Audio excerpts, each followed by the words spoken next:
Congratulations, AOML, on 50 years. There's so many achievements, I wouldn't know where to start. I just want to give AOML a big congratulations on 50, and here's to 50 more years of revolutionary research at AOML. I want to personally thank all of the marvelous people who work for AOML and have worked over the years. I have been floored by the number of things that they know how to do and what they've achieved. AOML has done outstanding work on understanding how hurricanes develop and how they're affected by the ocean. You know, one of the things that stays with me the most are how willing these scientists are to do flights into hurricanes to test equipment. I've had the privilege of flying into storms before. I can tell you it was one of the scariest things I've ever experienced. And to look forward to doing that so you can improve the forecast skill is dedication. The lab has used direct experiments with aircraft, and it made the first use of drones flying into hurricanes, and they've developed theoretical studies about hurricanes develop.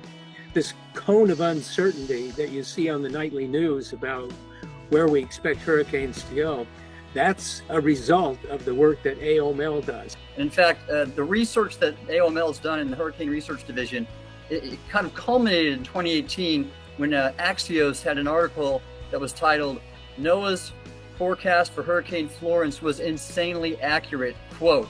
I mean, and it was about the fact that the 5-day forecast of Hurricane Florence at 5 days was only 2 miles off of where it actually made landfall and occurred, which was just revolutionary, and not the first or last time NOAA's had such incredibly accurate hurricane forecasts. And then the drifters. A lot of people don't realize this, but the drifter program, that's one of the most impactful systems in all the modeling. So a lot of the stuff that AOML has been doing with HRD for rapid intensification with hurricanes was pretty amazing work and hugely impactful.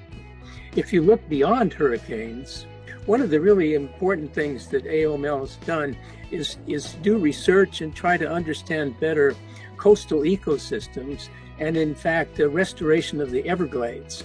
And AOML has been a center of that from the very beginning when Harris Stewart was the director to today. It has had this focus on the tropics and what we need to learn, from hurricanes to coral reefs. And these are the things that are going to be essential for us if we want to understand and deal with the threat of climate change.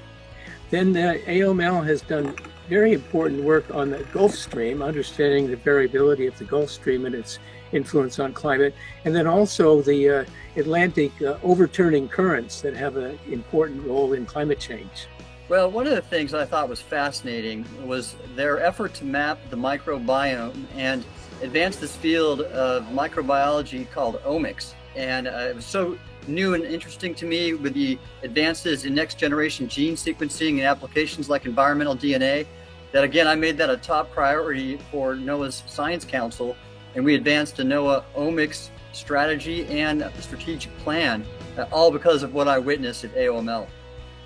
Congratulations, AOML, on 50 years. It's an honor and a privilege to have worked for such dedicated scientists, and I couldn't be more proud. Thank you so much for your service, and keep up the amazing work. Thank you to all of you at AOML for the work that's been put in, and it's my great pleasure to have been working with you in that very worthwhile operation. Well, I just want to say happy 50th, AOML. Thank you for all you do for our public and for improving the planet and its health. Congratulations, AOML. From the beginning, you've served the people of Florida with coastal work and with deep ocean work, and I hope you can keep up that same work for the next 50 years.